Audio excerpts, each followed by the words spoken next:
बहुत बहुत धन्यवाद, ढेरों बधाई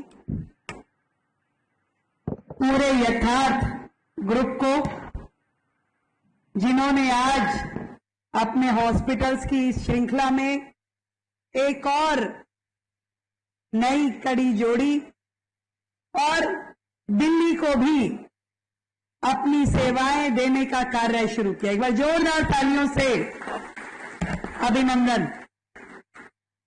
सावन का सोमवार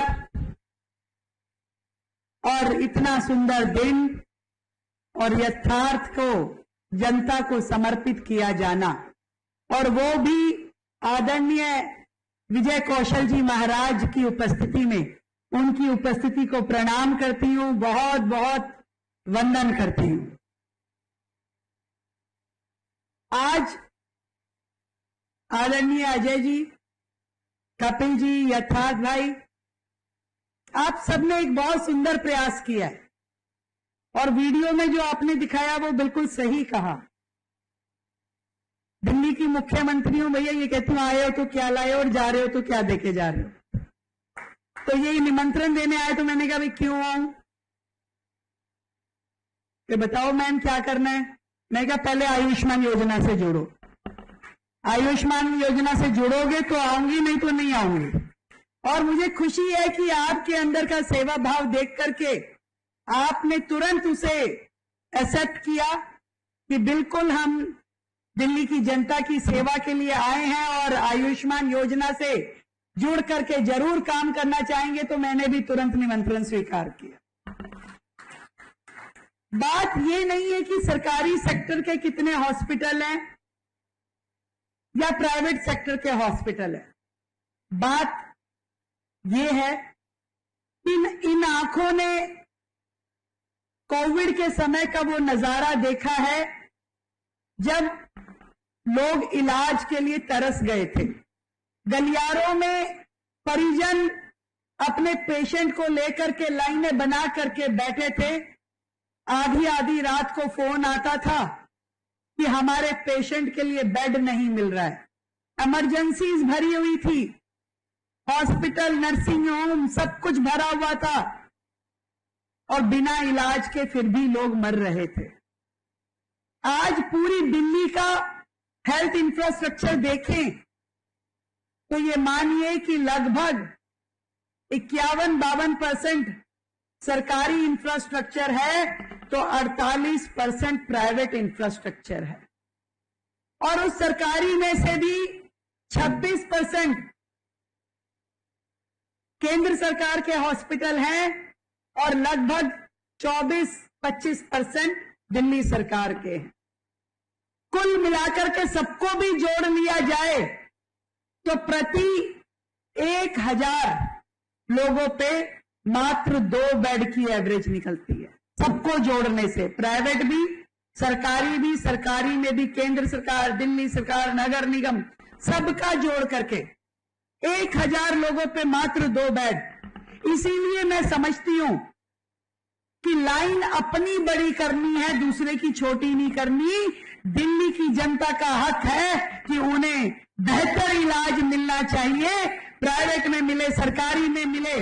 और हम भी जितने अधिक प्राइवेट अस्पताल खुल के आयुष्मान योजना को लेकर के लोगों की सेवा करें और सरकारी इंफ्रास्ट्रक्चर को हम अपना डेवलप करें, इसलिए हमने ये सोचा है कि ये जो 7 अस्पताल कोविड के समय में जिनकी नींव रखी गई थी परंतु वो शुरू नहीं हो पाए थे, काम उनका आगे नहीं बढ़ पाया था, जिन्हें आईसीयू हॉस्पिटल डेवलप करने के लिए सोचा गया था, उसको सही मायने में एक दिल्ली के लिए बेहतर फैसिलिटी देने के लिए उन 7 प्रीमिसेस को हम सुपर स्पेशलिटी हॉस्पिटल, जिसमें कि हर एक हॉस्पिटल को जिसमें आईसीयू का जरूरत हो, जैसे कि एक कैंसर हॉस्पिटल, एक मात्र डिलीवरीज केसेस जो बहुत ही सीवियर होते हैं उनके लिए, एक किडनी ट्रांसप्लांट जैसे या और अंग प्रत्यारोपण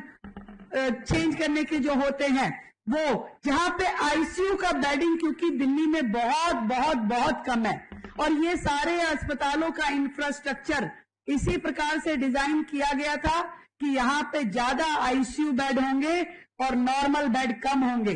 तो हमने वही वाली बात कि सरकार का किया हुआ खर्च किया हुआ 1 रुपया भी वेस्ट ना हो, मैंने इनकी योजना इस तरीके से बनाई है कि इन 7 बिल्डिंग को हम सुपर स्पेशलिटी आईसीयू हॉस्पिटल बनाएंगे, जहां एक बीमारी के लिए एक डायलिसिस के लिए होगा, हर एक बीमारी के लिए एक स्पेशल अस्पताल, और उन अस्पतालों में जाकर के जो आईसीयू बेड की कमी दिल्ली में है उसे पूरा किया जाएगा। और इसी तरीके से आज यथार्थ का खुलना दिल्ली के लोगों को बेहतर इलाज दे पाएगा। आपने जिस तरीके से यहाँ पे अपने इस हॉस्पिटल को टेक्नोलॉजिकल तरीके से अपडेटेड किया है, लेटेस्ट मशीनरी है, लेटेस्ट इलाज है, और उस इलाज को जनता तक पहुंचाने के लिए बेस्ट डॉक्टर्स आपने अपनी टीम में रखे हैं। ढेरों बधाई देती हूं आपको, शुभकामनाएं देती हूं हमारे यहाँ के दोनों विधायक राजकुमार भाटिया जी और अशोक देवराहा जी, क्योंकि वही लोग इसके माध्यम बनेंगे कि जनता को यहां से पूरा लाभ मिल सके, लोग अपना इलाज करा सके। हमने हर एक विधानसभा में 15 आरोग्य मंदिर, यानी 15 आरोग्य मंदिर आदर्श नगर विधानसभा में और 15 आरोग्य मंदिर मॉडल टाउन विधानसभा में, क्योंकि हम भारतीयों को एक चीज और सेग्रीगेट करनी पड़ेगी, प्राइमरी हॉस्पिटल और सेकेंडरी हॉस्पिटल और सुपर स्पेशलिटी हॉस्पिटल। कई बार क्या होता है कि खांसी जुकाम भी हो जाए तो हम सबसे बड़े एम्स में चले जाते हैं, परंतु यदि बीमारी छोटे लेवल की है, प्राइमरी लेवल की है, तो उसका इलाज हमें आरोग्य मंदिर में भी मिलेगा, वैक्सीनेशन आरोग्य मंदिर में भी लगेगी, आपकी टेस्टिंग आरोग्य मंदिर में भी होगी। तो ये सारे काम यदि हम अपने आसपास के इन आरोग्य मंदिरों में ले लेंगे तो इसके बाद हमारे जो सेकेंडरी हॉस्पिटल हैं, जो हमारे सुपर स्पेशलिटी हॉस्पिटल है, वहां पर सीरियस पेशेंट जाएंगे और उन्हें ज्यादा सुविधाएं मिल पाएगी। मिल करके अपने हेल्थ इंफ्रास्ट्रक्चर पे काम करने की जरूरत है। मेरी तो मन में एक ही इच्छा है, दिल्ली का और दिल्ली एनसीआर का या देश भर से कोई भी वो व्यक्ति जो दिल्ली में आकर के इलाज कराना चाहता है उसे हम वापस ना लौटाएं। दिल्ली मेडिकल की लाइन में एक मेडिकल हब क्रिएट करें, जहां पे हर प्रकार के इलाज की संभावनाएं देश विदेश के मरीजों को मिले। यदि दुनिया में कोई भी बीमारी ऐसी हो और व्यक्ति इलाज कराना चाहे तो उसे दिल्ली की याद आनी चाहिए, दिल्ली के डॉक्टरों पे उन्हें भरोसा होना चाहिए, दिल्ली के अस्पतालों में उसे सुविधाएं मिलनी चाहिए, और देश भर के लोग यहां आएंगे तो निश्चित रूप में दिल्ली का अपना डेवलपमेंट प्रगति की राह पे आगे बढ़ेगा। ढेर सारी बधाई, ढेर सारी शुभकामनाएं यथार्थ की पूरी टीम को, आप सभी को, और मिल करके दिल्ली के बेहतर भविष्य के लिए हम सब काम करें। और मेरी ओर से सभी शिव भक्तों को बहुत बहुत शुभकामनाएं देती हूं, बधाई देती हूं। और दिल्ली ने इस बार भव्य तैयारियां की है सभी भोलों के स्वागत की, और पूरी दिल्ली की हर एंट्री पे भव्य स्वागत गेट लगाए गए हैं। और जितनी संस्थाएं पिछले सालों में दिल्ली की सरकार से कावड़ कैंप लगाने के लिए सहायता लेती थी, उसे हमने 3 गुना कर दिया है, 3 गुना। पहले 170 संस्थाएं मात्र उनको सहायता मिलती थी कावड़ कैंप लगाने के लिए, परंतु अब लगभग 400 संस्थाओं को दिल्ली सरकार कावड़ के कैंप लगाने के लिए सहायता दे रही है।